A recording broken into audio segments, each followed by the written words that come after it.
Coucou, ici c'est Margot. Alors, tu le sais peut-être, mais j'ai ouvert à nouveau il y a quelques jours mon cours en ligne Cheminer dans mon ombre. Et au départ, ce cours, il était conçu pour aller avec un accompagnement en groupe.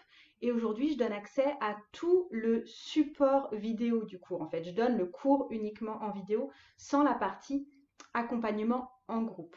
Et pour fêter ce lancement, qui est assez exceptionnel parce que j'ai jamais proposé ce cours de cette façon, j'ai décidé de faire une promotion.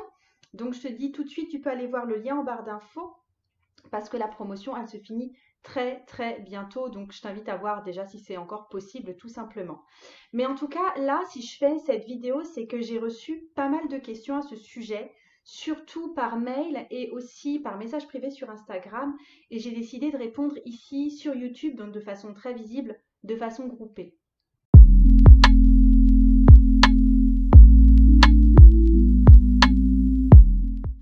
Alors, j'ai eu 4 grandes catégories de questions qui sont revenues. J'ai un peu groupé ça. Déjà, il y avait la question pourquoi on ne parle pas plus de travail de l'ombre en général, surtout en psychologie, et c'est la première fois que j'en entends parler. Il y avait aussi des interrogations sur le fait que ben moi, j'ai pas d'objectif précis actuellement, et du coup, est-ce que cette formation, elle peut m'aider quand même? Et ensuite, il y avait, eh ben, on est en plein dans la crise de Covid-19, on n'y voit pas très clair. Est-ce que c'est vraiment le bon moment pour travailler sur soi? Et enfin, le quatrième type de question que j'ai eu, c'est est-ce que c'est pas une énième formation de développement personnel, étant donné que moi, j'en ai fait déjà pas mal? Est-ce que je peux pas tout simplement retrouver tout ça en ligne ailleurs et pas m'embêter quelque part avec ton cours? Ce que je voulais te dire, c'est que moi, au tout début de la crise sanitaire et économique actuelle, j'ai entamé en offrant gratuitement le cours Tarot et Bugeaud. Et du coup, j'ai eu, mais franchement, plein de monde d'un seul coup qui a rejoint mon audience. Et je ne m'attendais pas, franchement, à cet engouement qui était très soudain pour moi. Et du coup, j'ai eu plus de questions que d'habitude. Et des questions aussi de gens qui étaient moins habitués par moi et à mes méthodes, et des fois un peu à mon franc-parler et à mon côté, on va dire, spirituelo ancré, parce que c'est un peu ça ma patte personnelle, d'aborder des sujets spirituels de façon très ancrée, très dans le quotidien. Et je trouve ça super hein, parce que honnêtement, cette période, c'est une période de grande nouveauté pour moi et de grands changements de fonctionnement et d'ouverture à d'autres publics, on va dire.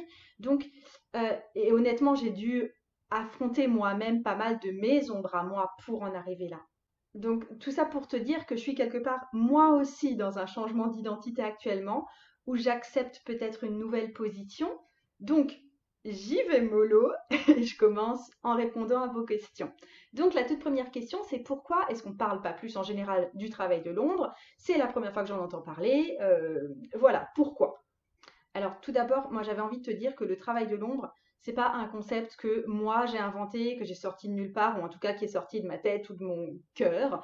Ça a été inventé par le psychanalyste Jung, c'est-à-dire un psychanalyste qui était contemporain de Freud, qui était aussi très dans la recherche autour de l'inconscient. Et en fait, lui, il a une approche d'analyse de l'esprit des personnes, mais sous l'angle de l'âme. Il y a un angle assez ésotérique en fait chez Jung. Ça fait partie intégrante de son approche. Et du coup, ce qu'il appelait ombre, c'est ce qu'on se cache à soi-même parce que c'est plus confortable d'être autre chose que d'affronter ces ombres-là. Et donc, dans notre ombre, on a des défauts inavouables, en tout cas qu'on n'ose pas s'avouer à soi-même, et aussi des qualités qu'on refuse de mettre en avant, qu'on refuse d'exposer quelque part au monde.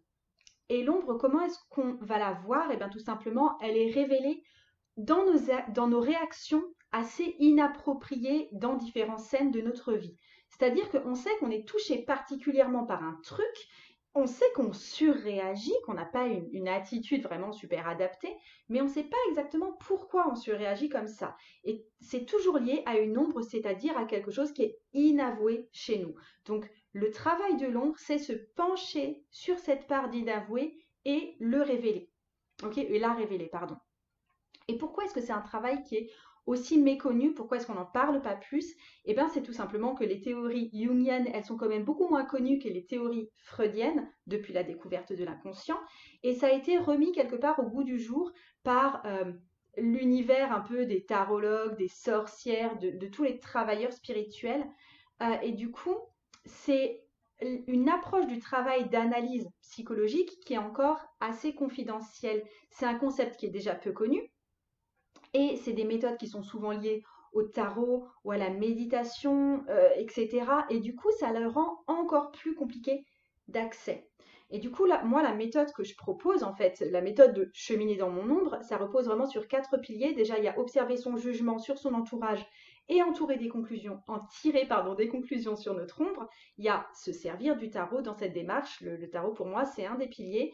Il y a le fait de décortiquer des ombres qui ne nous appartiennent pas, des ombres transgénérationnelles, et il y a aussi d'autres outils pour assumer son ombre, pour la révéler, pour aller vraiment quelque part jouer avec, l'apprivoiser sous l'angle un peu plus ludique. Et donc pour chacune de ces parties, j'ai créé un module de formation vraiment détaillé. La deuxième question, enfin le deuxième groupe de questions, c'est ben moi j'ai pas d'objectif précis actuellement, est-ce que cette formation elle peut m'aider quand même? Donc effectivement moi j'articule souvent mon travail autour d'une question bien précise ou d'un objectif ou d'un problème bien précis parce que c'est souvent plus facile et aussi ça permet de voir des résultats mesurables et concrets dans la vie. Donc il y a cet aspect-là aussi, cet aspect mesurable. J'aime pas quand on pratique la psychologie ou l'approche spirituelle juste pour le fait de pratiquer la psychologie ou l'approche spirituelle. Je trouve que ça tourne facilement à vide. Et donc, quand on part d'un problème de départ, ça me semble la meilleure chose à faire pour voir un impact concret et réel et pour constater le changement. Mais après, c'est pas obligatoire. C'est possible de partir d'un point de vue général, de juste aller creuser et puis laisser les choses se faire tout simplement. Moi, mon but, honnêtement, c'est de vous rendre le plus autonome possible. Et si moi, j'aime travailler sur des objectifs ou sur des problèmes et que vous, bah, c'est pas votre truc, et ben vous allez gérer l'information tout simplement à votre sauce. Et oui, moi, les outils que je donne, du coup, ils peuvent se pratiquer même sans viser un objectif particulier. Ensuite, la question de la crise du Covid-19 et est-ce que c'est le bon moment actuellement? Mais sincèrement, si c'est pas maintenant le bon moment, c'est quand le bon moment? Parce que, enfin, pour moi, la crise actuelle, elle révèle nos croyances, elle révèle nos peurs, elle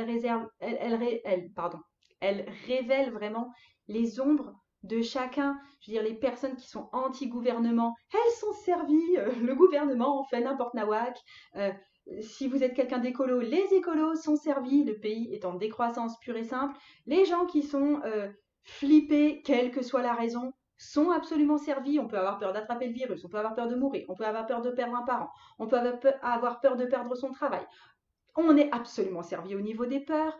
Euh, les personnes qui avaient des problèmes de couple, et ben ils se les prennent bien en plus là. Les gens qui ont une grosse tendance spirituelle et qui prédisaient que tout s'accélérait et qu'il fallait vraiment faire un retour à soi, ils sont servis. En fait, c'est vraiment une loupe grossissante pour toutes nos croyances, pour toutes nos valeurs, pour toutes nos ombres. Donc oui, là, on est vraiment sur un gros focus là-dessus. Donc franchement, quel meilleur moment sinon celui-ci? D'autant plus que la majorité des gens ont un peu plus de temps que d'habitude ou une façon différente de gérer leur temps. Euh, Ils sont confrontés plus que d'habitude à leurs peurs ou à leurs défauts, etc. Donc franchement, pour moi, mais c'est juste le bon moment et je ne pouvais pas en choisir de meilleur. Et enfin, la dernière question, est-ce que c'est pas une énième formation en développement personnel et je peux retrouver tout ça en ligne par ailleurs de façon complètement gratuite? Sérieusement, non. Je pense que là, je te propose un truc qui est assez radicalement différent. Parce que je te propose une vraie méthode de retour à soi. Euh, et honnêtement, tu es assuré de voir des choses en toi que tu percevais pas. Le contenu, il est vraiment issu de mon expérience, de ma pratique. Il est aussi issu des formations que j'ai suivies. Donc, j'ai suivi une formation de psychopraticienne en thérapie systémique et j'ai suivi d'autres formations non certifiantes, surtout anglophones, dans le monde du tarot, de l'intuition, de la psychologie. Et donc, j'ai eu un accès payant forcément à ces formations. Et donc, c'est peu probable aussi de retrouver tout ce contenu quelque part divulgué un peu à tout va comme ça. Donc, ouais, je te garantis un contenu original. Et il faut aussi savoir que je prends très largement le contre-pied de la psychologie positive en général. Le but pour moi, c'est pas que tu te sentes bien là tout de suite. Hein. Le but, c'est pas les high vibes, comme je dis. Ça va vraiment être un effort sur le long terme, mais mon vrai but, c'est que tu y vois clair en toi et c'est que tu sois un être humain complet, intégré comme on dit, et pas juste de développer tes parties positives en allant écraser tout le reste. Parce que pour moi, dans tout le reste, il y a des super trésors qui se cachent. Donc, après avoir éclairci tout ça, je veux juste te dire que la formation justement de cheminée dans mon ombre, elle augmente dimanche 10, si mes souvenirs sont bons, le soir, mais ce sera encore possible d'y souscrire après, c'est juste que le tarif ne sera plus au tarif promotionnel. Peut-être que la date est déjà passée pour toi, j'en sais rien. Elle t'aide vraiment à arrêter de stagner, à se sentir plus à ta place, à utiliser aussi des outils ésotériques pour te connaître toi-même et plus te sentir soit dans la peur, soit dans la culpabilité, et vraiment assumer qui tu es complètement. Pour moi, le but, c'est vraiment de te donner les outils pour que tu aies une connaissance inédite de toi-même, que tu puisses transformer des choses que tu pensais même pas pouvoir changer dans ta vie, et que tu puisses t'aimer, que tu puisses te sentir toi. Je t'ai mis tout ça en barre d'infos de toute façon et je t'embrasse. À tout bientôt.